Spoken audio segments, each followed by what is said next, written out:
وقت سے ہے۔ ایک بات بیچ میں یاد آ گئی، ہمارے ہاں عوام میں یہ مشہور ہے بہت سی باتیں کہ محرم الحرام، پھر عاشورہ، آدم علیہ السلام کو پیدا کیا گیا تو 10 محرم تھا، جب آپ کو جنت میں سے دنیا میں بھیجا گیا تو 10 محرم تھا، یونس علیہ السلام مچھلی کے پیٹ سے باہر آئے تو 10 محرم تھا، اور نوح علیہ السلام کی کشتی اب جا کر جودی پہاڑ پر ٹھہری تو 10 محرم تھا۔ نوح علیہ السلام، یہ بہت سی چیزیں بہت سی نقل کی جاتی ہیں، ان میں سے کوئی بھی صحیح سند سے ثابت نہیں ہے،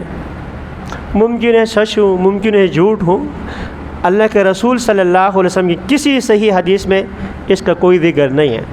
اس لیے ان کو جو ہے محرم الحرام اور عاشورہ کی فضیلت کے طور پر بیان کرنا درست نہیں ہے۔ ہاں ایک بات ہے، بخاری شریف کی روایت موجود ہے، وہ کیا کہ موسیٰ علیہ نبینا علیہ السلام، حضرت موسیٰ علیہ السلام کو جو فرعون سے نجات ملی تھی، پیچھے فرعون کا لشکر، آگے موسیٰ علیہ السلام اور بنی اسرائیل، اور بحر قلزم سے پار ہو گئے تھے، اور پھر فرعون کا سارا لشکر جو غرق ہو گیا تھا، یہ محرم الحرام اور عاشورے کا دن تھا، یہ بات ثابت ہے۔ دوسری بات میں نے عرض کی تھی، محرم الحرام کا 10واں عاشورہ، 10 محرم الحرام، رسول اکرم صلی اللہ علیہ وسلم مکہ مکرمہ میں جب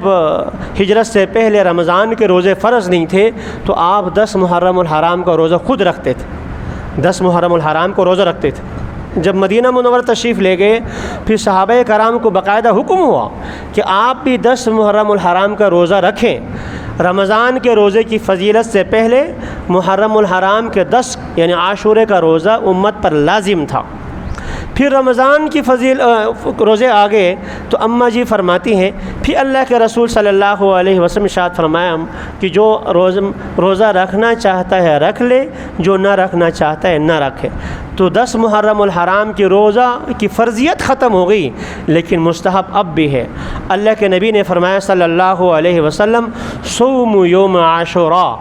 عاشورہ یعنی 10 محرم الحرام کے روزہ احتسب علی اللہ، میں اللہ سے یہ امید رکھتا ہوں کہ اللہ تعالیٰ 1 سال کے گناہ معاف فرمائے۔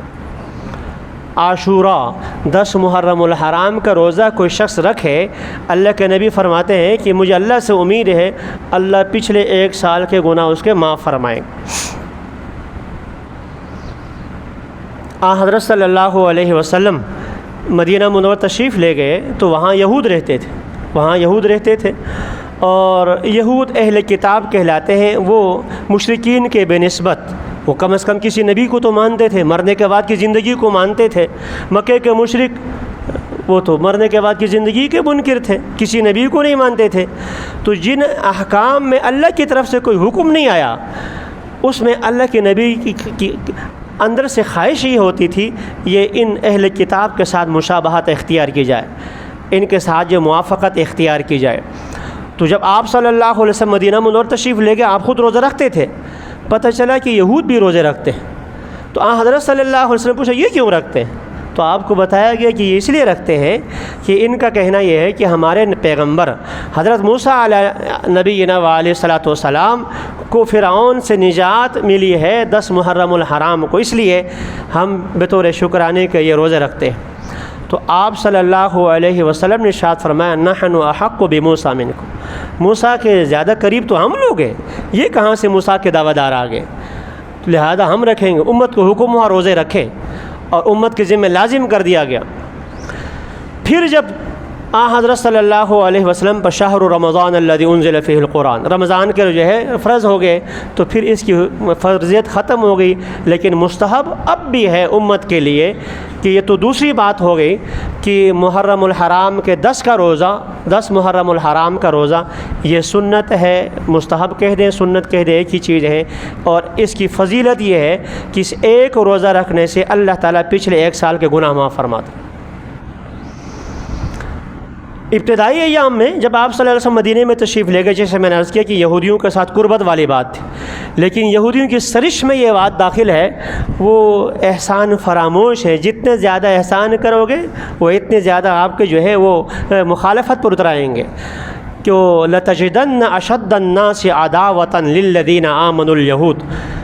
مومنین مسلمانوں کے سب سے زیادہ دشمن کائنات میں اگر کوئی ہیں تو وہ یہودی ہیں۔ اللہ کے نبی کو یہ ساری چیزیں معلوم ہو گئیں، تو حضرت صلی اللہ علیہ وسلم نے وفات سے پہلے والے سال، مسلم شریف کی روایت ہے، آپ نے ارشاد فرمایا لئن بقیت الی قابل، اگر اگلے سال میں زندہ رہا تو میں ان کے ساتھ 10ویں کے ساتھ ایک روزہ اور ملاؤں گا۔ اور آپ نے فرمایا خالف الیہود، یہودیوں کی مخالفت کرو، یہودیوں کی مخالفت کرو، وہ ایک روزہ رکھتے ہیں تم 2 رکھو، 9-10 کو رکھو، 10-11 رکھو۔ ہمارے یہاں مدینہ منورہ کا میثاق یہودیوں کے ساتھ میثاق تو بہت یاد ہے،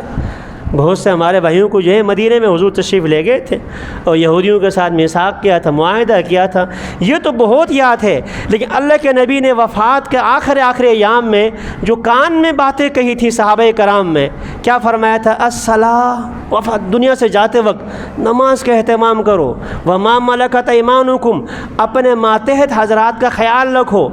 اس موقع پر ایک جملہ اور فرمایا تھا، کیا؟ اخرج الیہود والنصارى عن جزیرۃ العرب، یہود و نصارہ کو جزیرہ عرب سے نکال کر باہر پھینک دو۔ تو مدینے میں جا کر میثاق والی وہ تو ہمارے بھائیوں کو بہت خوب یاد ہے، لیکن یہ والی بالکل یاد نہیں ہے کہ وہاں خالف الیہود، یہودیوں کے ساتھ مخالفت کرو۔ اللہ کے نبی نے اتنا بھی برداشت نہیں فرمایا کہ ایک روزہ ہم بھی رکھتے ہیں، ایک روزہ وہ بھی رکھتے ہیں، ہم ایک نہیں رکھیں گے، 2 رکھیں گے، 9-10 کو رکھیں یا 10-11 کو رکھیں۔ مشرکین نے صرف اتنا کہا تھا، آپ جو ہے جو کچھ اپنی دعوت دیتے رہیں، لیکن ہمارے جو بت ہیں، ہم جن کو خدا مانتے ہیں، ان کے خلاف کچھ نہ بولیں، بس اتنی سی ہو، ہم کچھ نہیں کہتے۔ پوری صورت نازل ہو گئی، قل، اے پیغمبر آپ کہہ دیں، یا ایھا الکافرون، اے کافرو۔ بعض لوگ تو ہمارے بھائی یوں بھی کہتے ہیں کسی کافر کو بھی کافر نہیں کہنا چاہیے، کسی کافر کو بھی کافر نہیں کہنا چاہیے، خود قرآن کہتا ہے یا ایھا الکافر، یہ قرآن کی آیت ہے، یہ میں کوئی ایکسپریس اخبار یا جنگ نہیں پڑھ رہا۔ قل، اے پیغمبر، اے محمد صلی اللہ علیہ وسلم، کہہ دو، کیا کہہ دوں؟ یا ایھا الکافرون، اے لانتیو، اے کافرو، لا اعبد ما تعبدون، جن کی تم پوجا پاٹ کرتے ہیں میں نے اس کی تو پوجا پاٹ کرتا، اور نہ اب نہ آئندہ کروں گا، ولا انا عابد ما عبدتم ولا انتم عابدون ما اعبد، ایسا نہیں کروں گا، نہ آج کرتا ہوں نہ آئندہ کروں گا۔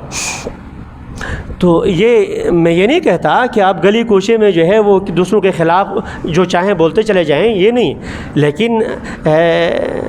ایسا بھی نہیں ہے کہ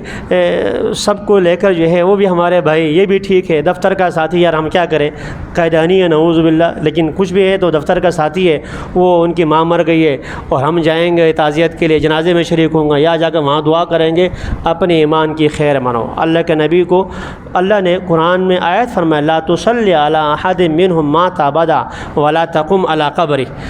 نہ ان کافروں کے جنازہ پڑھنا ہے اور نہ آئندہ ان کے لیے دعائے مغفرت کرنی ہے، نہ قبرستان میں حاضری دینی ہے۔